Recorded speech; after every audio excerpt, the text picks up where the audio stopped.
Hello mga kagambing dyan, mga kagoti dyan. Hello po, magandang mapagpalang araw sa inyong lahat. Ayan, gusto ko lang ipakita sa inyo yung ginawa kong, ito yung project namin last year pa po ito, simulan ito. So bali tapos na po itong lugar na ito na bakuran. So bago po ako namili ng kambing o magpagawa ng bahay ng kambing o bumili ng mga kambing, ito po una kong pinagawa. Nagpabakod po tayo dito sa ating area. So ang ginamit ko po dito cyclone wire at yung concrete post po, ayan, para matibay-tibay na po. Tapos po yung mga nagpatanim din po tayo diyan sa lugar na yan ng mga kalamansi, ayan, may mga saging at balandan, at mayroon din po tayo mga mangga o yung manggang gimaras. Ayan. Yan po number one pong pag kayo po magsisimula magkambingan po. May advice ko po pag kayo may lupa, bakuran din po nyo ang inyong lupa para din naman po makapang pinsala ng ating mga kapitbahay o karating lupa. Kasi po, siyempre po, nagtatanim po rin sila at gumagastos po sila dyan sa mga tinatanim nila, papalinis. At yun lang po, masisira ng ating mga alaga. Yun po, pag maging aware po tayo sa ganun, kasi nakita po sa iba, basta mag-aalaga lang po ng hayop, alpasan, hindi nila naisip yung damdamin o nakakasira sila ng mga karating lupa o kapitbahay. Nakakaperwisyo po, hindi po maganda yun. Diyan po nagsisimula ang gulo, away, kapitbahay. So pag may mga hayop po tayo, yun ay isip natin po yung lugar. Kung gusto nyo alpasan ng kambing nyo, magpabaklo po kayo, kaya yung ginawa namin. Pero yung kambing po namin, hindi po namin inaalpasan po yun. At nakakulong po sila. In the future po, ayan nga, pinapalaki lang po namin yung mga tanim namin dyan. Kasi may mga tanim po kami lansones dyan, mga kalamansi, at mga dalandan. Iba-ibang po fruit berries po ang pinatanim ko dito. May mga mangosteen. Gusto ko po palakihin muna sila bago alpasan ang mga kambing namin dyan. 2 oras alpas lang, okay na. Tapos pababalikin na po natin sa bahay. Yung mabusog lang po sila. Simula alas 10 o alas 11 alpas, balik ng alauna o alas 12 para naman po makakain at maarawan din sila. Ayan. So ito, bali ito kasi po ito, palayan po ito, kaya binakuran ko ito para hindi naman pag may tanim po yung pala, may tanim na pala po, hindi makakain ng ating alagang kambing. Ano po? Hanggang doon po yan sa kabila. Ayan. At mga kamag-anak din po ang may-ari ng karating lupa natin dyan. So hindi rin po iba. So syempre kahit hindi po iba, kahit kamag-anak po natin, dapat po huwag makaperwisyo ang ating mga alagang hayop. Siyempre po gumagastos na po sila dyan din. So ayan, yan po ang ating pinabakuran. Ito po sana ang lugar na to, ang plano kong patayuan ng bahay ng kambing. Ito po ang lugar to. Ito yung talagang target ko dati. Kaso po nag-alangan po dahil po ang mga pulban pong alaga natin, baka po masalbahe o mawala. So kaya minarapat ko pong ilagay na lang po sa tabing bahay, malapit sa bahay at malapit sa kalsada. At yun nga, may kuryente pa. Dito po kasi wala pang kuryente. Pero abot kung maglalagay ng kuryente pwede po. Yan, mahaba nga lang po ang gagamitin. Nga lang po ay nag-alangan po ako dahil ang presyo po nga ng full blood ay hindi biro. Baka ako masayang at pag-interesan po ng iba. At yun nga po, hindi ko na lang po pinagawa ang bahay kambing dito. So ang gagawin ko na lang po sa lugar na ito, yun nga, papalaking ko lang yung mga pinatanim kong halaman dito last year. So marami ako pinatanim nitong last year, parang ang lansunis po rito ay nasa 200 po pinatanim ko, tapos rambutan din po. Ganon din po ang mangga, parang mangga po nga po dito, 50 puno. Yung mga agimaras, makikita niyo po dyan sa video, makikita kayo dyan, may mga mangga po na dyan. Tapos po ang aking dalandan nasa 200 po ata pinatanim ko dito. Saka yung kalamansi po ay nasa 800 po yata, mahigit pa yung pinatanim ko dyan sa lugar na yan. Ayan. At nung time po na yan, nag-release po sila dyan. So pinakita ko lang po, inano ko lang po yung video sa inyo kung paano kami nagsimula sa pagkaambingan, paano namin pinaghandaan ang pagkaambingan namin. Kasi ayaw namin po makasira ng makaperwisyo ng kapwa. Ayan. Yun po ang ingatan po ninyo, ang makaperwisyo ng kapitbahay o karating lupa. Mas maganda po kung safe po ang ating mga hayop din po, di ba? Kasi mamaya po nag-spray po sila ng mga pangdamo, ang makain ng ating alaga, ay di sayang po ang ating alaga. Ayan. Siyempre po, hindi naman po masabi na kung kailan sila nag-spray. Siyempre, nag-spray po ang mga ating mga may pangdamo, mga ating karating lupa. Hindi naman agad po masabi sa atin yan. Kaya hindi natin alam kung baka napag-spray po at yung kain ng ating hayop. Ano po? So, mas maganda po sa ito, i-bakuran po natin ang ating properties at para naman yung ating mga alaga hindi makatawid sa kabila o makaprovisyo. So, makikita po nyo sa video yan, may mga hindi po pinatayang dito. Yung dito sa area po na ito, ang pinatayang ko rito yung mga native na nyug. At doon sa kabila naman po, sa tabing kalsada po ay mga dwarf.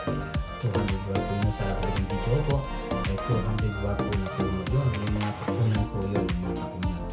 Medyo may pressure po din. At purpose ko naman po doon ay magparami ng mga takunan. Ayan, at magpinta rin tayo ng mga seedling or plano ko pong maggawa ng tuba ng suka. So maganda rin siguro siya gawing suka doon. Mababa lang kakaritan. Ayan. Yung po ang purpose ko doon na kung hindi man mag-click tayo sa pagtitinda ng seedling ng dwarf coconut, so gagawin natin yung sukaan siya. At magtitimpla tayo ng suka, may mga halong sili, ayan. Alam naman nyo yung mga pangsawsawa. Ayan, pwede rin tayo gumawa ng lambanog. Ayan, dahil dito mga Pilipino sa lambanog pala inom. At yan, tuloy pa rin tayo sa ating kwentuhan. Yan, sa aking share na video. Malaki na rin po ang mga dito. Makita nyo may mga saging. Kasi marami po saging dito sa lugar na ito. Ayan. Ano po ito? Yung tayo tawag na mga sunis na buwan. Longkong. Ayan, mga longkong po nakatayang dito na sunis. Mga longkong po. Tapos yun na. May puno na mga pertang puno na Gimaras mga ganun. Bali tubiga para yan po itong lugar ng sa Wabilan yan. So kaya po natin. Dito po dati ng iba. Ayan, yung araw. Ayan. Dito po ng iba. Nakakapakasal. Ang buhay po ng farmers ay masaya at yun nga, medyo siyempre mahirap. Pero sabi ko nga po sa sarili ko, sabi ko sa mga nakakausap ko, kapag masipag ka po sa lupa, sa farm, basta may lupa ka at masipag ka po, hindi po magugutom kahit wala pong pera. At maganda po doon ay masaya. Pagkatapos magano, yan, kwentuhan na po.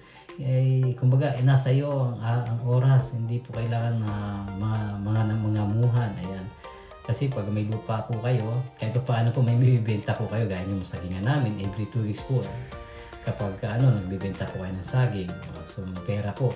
Tapos yung nyug naman po, pwede nyo gawin 45 days or every 3 months, pwede po kayo magpaani, di ba? Ay kung may prutas pa po kayo at mayroon pa kayong extra income gaya po ng mga paggugulay-gulay, kapag masipag lang po talaga sa lupa, ay nako, may pera po sa lupa.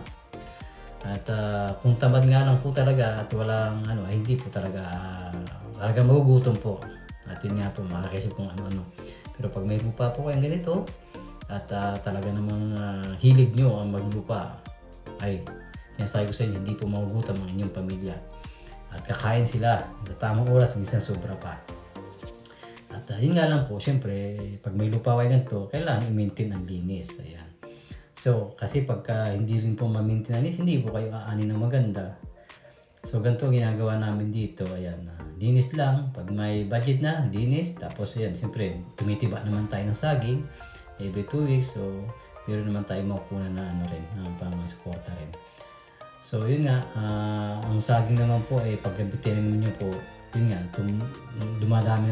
Pero, may practice po kaming gagawin susunod dito. Pag ako nakauwi po ng Pilipinas, ipapalis ko po yung mga ibang saging. Gusto ko, kailangan may space po ang mga saging. Medyo maluwang-luwang para makahinga naman po ang lupa.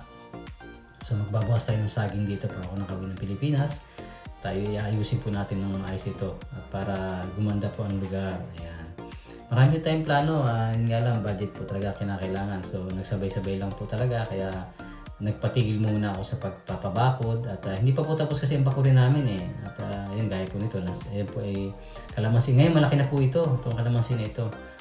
At patuloy pa rin po kami nag-invest sa lupa talaga ng mag-asawa. So, nagpapatanim pa rin kami.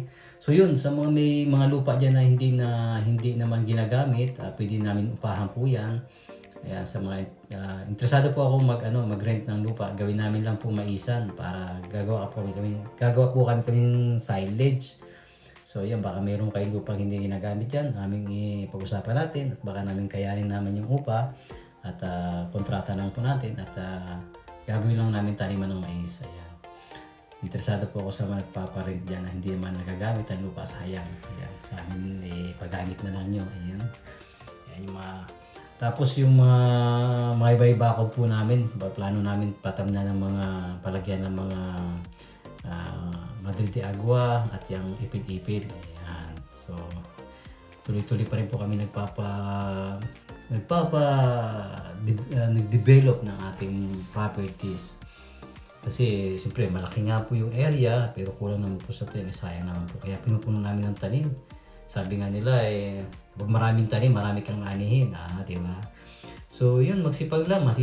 Yun nga lang po, pag nandito nga lang po kami, hindi tao na nga lang, may tao, may pagkakatiwala ng buong tao dyan. Yan si Ludesia po, pinagkakatiwala ko sa ating properties. Talagang masipag naman po, talagang kumukuha tayo ng mga tao galing labas para makatulong dyan po sa ating properties.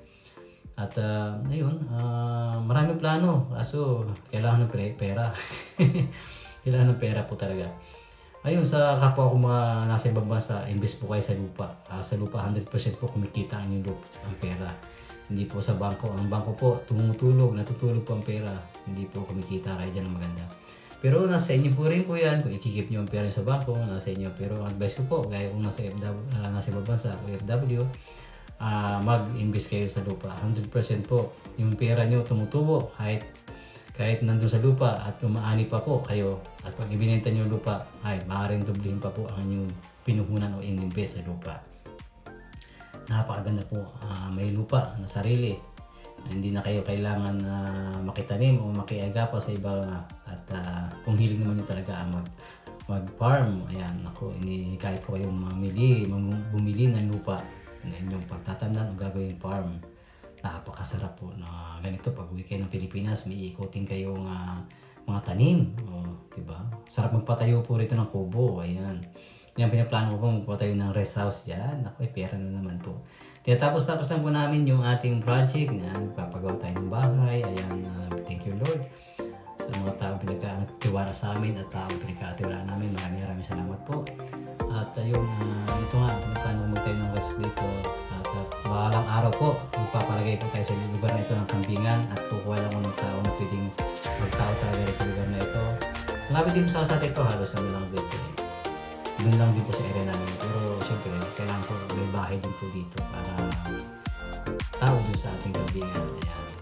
So, interesado po na gusto ng buhay farming.